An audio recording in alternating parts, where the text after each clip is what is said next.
Il y a 7 ans, Amani Alali découvrait l'art de la caricature. Après s'être perfectionnée, et puisqu'à Idlib, en Syrie, il n'y a pas de professeur de dessin satirique ni même de femme artiste, elle a décidé d'enseigner les techniques caricaturales, un chemin qui n'a pas été simple.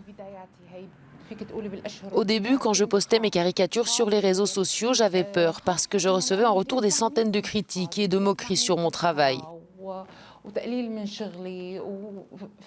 Parfois, je publiais mes dessins et parfois non. Et j'ai compris que je devais faire face à tout ça et ne pas me soucier du qu'en dira-t-on, que je devais poursuivre dans cette voie.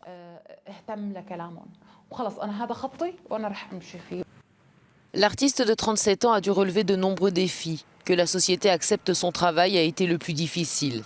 Car même si de nombreux Syriens se rebellent, réclament la liberté, endurent la répression et les crimes contre l'humanité, ils sont encore peu habitués à la liberté d'expression et n'acceptent pas facilement les critiques satiriques.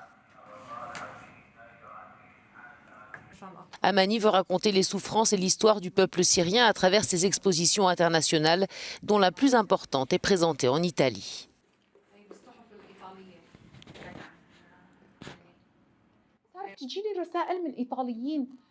Plus d'une cinquantaine d'Italiens m'ont envoyé leurs photos et m'ont dit que mes dessins les avaient fait réfléchir. J'étais ravie et heureuse. Amani ne recherche pas la notoriété, elle a d'autres objectifs, notamment celui de sensibiliser les gens à la cause des femmes, dont elle dépeint la souffrance dans ses caricatures.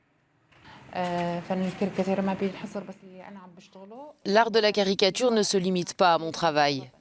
C'est un art immense et l'enseigner de manière académique me passionne. J'ai l'ambition d'ouvrir une école de caricature, d'apprendre cet art mais de ne pas être la seule, et que beaucoup de femmes caricaturistes me rejoignent. J'ai de l'espoir et je suis heureuse de ce que j'ai accompli jusqu'à présent. Je sens qu'un jour j'aurai ma chance et que je serai reconnue, même ici.